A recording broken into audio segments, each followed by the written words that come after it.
Hey there, this is Michael Erdman with My Smart Blog, and I just wanted to reach out to you really quick and tell you a story. I woke up at about 5 o'clock in the morning on Monday and had this thought racing through my mind. Of course, you know, I've been talking about how these big corporate giants are making a massive impact, especially at the top end of the market, and working to be able to steal individual producers' business. And the question is, I saw one of the things is Amazon with the advertising revenue deal that they did with Realogy. I've been talking a lot about that, but I started to ask the question amongst all of these other big players. I wonder who it is that is hosting all of the web environments for the other big players in the digital space, like Zillow. And so that was the question going through my mind when I woke up in this panic, thinking, "Oh my gosh, I wonder who hosts Zillow's servers." And sure enough, when I did a little bit of research, I found out that Zillow is actually hosted by Amazon, which is an interesting thing when you start looking at who's really controlling all of this marketplace, especially in the digital world. So all that traffic has to be hosted in one spot. That's Amazon. And so it says some things about what's going on in the marketplace. But I wanted to show you real quick. This is a case study that was done by Amazon. It's right on Amazon's AWS website. And it talks about Zillow Group, which of course owns it's one of the largest real estate and home-related brands online. It owns Zillow as well as Trulia, HotPads, StreetEasy. They go through what they were looking for in terms of expansion and putting their data centers together. They process more than 3 million new images daily on their sites.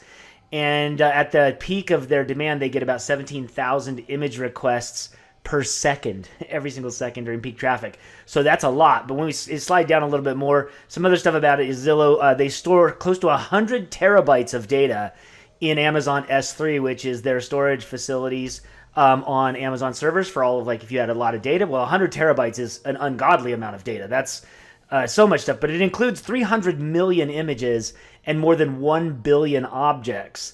And so anyway, they talk about how they used to use another company called Akamai and they moved their CDN, which is a content delivery network. It's how it's housed in different locations across the country in order to make the user experience better, to Amazon CloudFront in order to do that more effectively.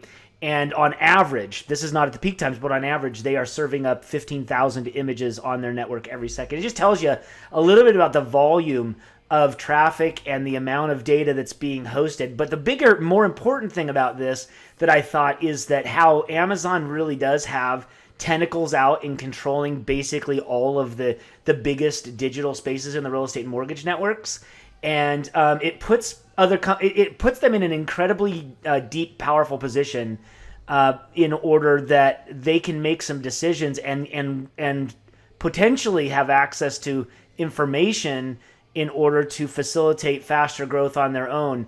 And I really think there's a plan in place where they become more and more involved, not just on advertising, like with the Realogy partnership, but more direct participation in the real estate and mortgage space. Just one other side note, I also found out that Realtor.com, which of course is now owned by Move.com, which is owned by News Corp, the big news organization, that's also hosted on Amazon as well. So just wanted to pass that on as a little bit of extra information for you. I hope you're all having a great day. If you want to know how this stuff relates to your individual business and how the exact steps you need to take in your local market in order to protect yourself and create more business going forward, then join me on my next training. It's free, doesn't cost a single thing.